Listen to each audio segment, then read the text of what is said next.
Alors nous, bien sûr, on a la chance avec la massification a ouvert le génotypage dans les fermes et les éleveurs ont pu génotyper les animaux qu'ils recherchent. Et parfois, il nous est arrivé de tomber sur une souche intéressante qu'on n'aurait jamais travaillé forcément dans l'ancien système parce qu'elle ne ressortait pas dans l'ancienne formule. Aujourd'hui, c'est des bêtes qu'on met en avant et sur la zone, on arrive à rentrer 2-3 mâles par an de souches qu'on n'a jamais travaillées jusqu'à maintenant au niveau génétique et qui changent un petit peu le sang dans les taureaux proposés. Alors les motivations des éleveurs d'Elvanovia pour pratiquer le génotypage de massification sont dans un premier temps le fait que même s'ils sont propriétaires des vaches, ils nous accordent une grande confiance et nous laissent libre cours au choix génétique des taureaux pour réaliser un meilleur planning d'accouplement. Et pour réaliser un meilleur planning d'accouplement, il est clair que la génomique et ses index nous permettent de bien mieux cibler l'animal qu'on a à accoupler.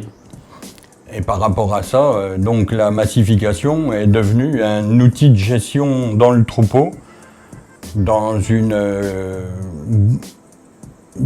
globalité, mais surtout aussi, comme je l'ai dit tout à l'heure, pour sélectionner sur les critères de longévité, de santé mamelle, de fertilité.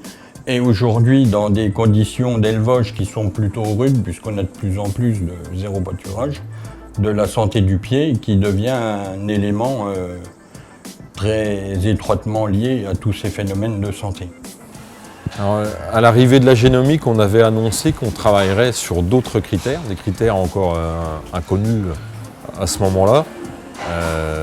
On en a la preuve aujourd'hui avec la première indexation des postes santé du pied, avec donc la résistance aux lésions et la robustesse du pied.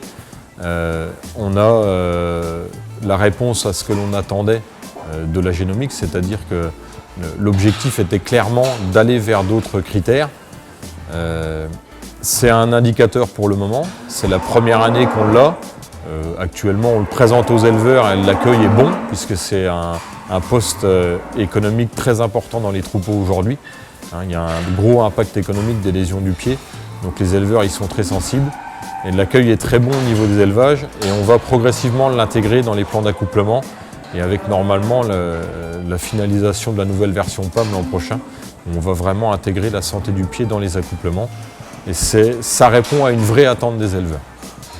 Si demain, grâce au génotypage femelle, on peut connaître l'index santé du pied sur la voie femelle, on pourra faire du travail de précision dans les accouplements grâce au logiciel d'accouplement. Donc ça c'est pour moi un bon exemple de la performance de la génomique et de l'atout de la génomique aujourd'hui, c'est que ça va nous ouvrir des portes et ça c'est une belle porte qui vient de s'ouvrir sur la génétique française. La diffusion d'index sur la santé du pied, on le sait dans les fermes aujourd'hui, c'est vraiment un critère qui pose problème, les pieds et la santé des pieds. On a beaucoup de troupeaux qui sont à 100% infestés de dermatites, de blême, de choses. Donc vraiment, il y avait une chose à trouver, on l'a trouvé, ça c'est intéressant.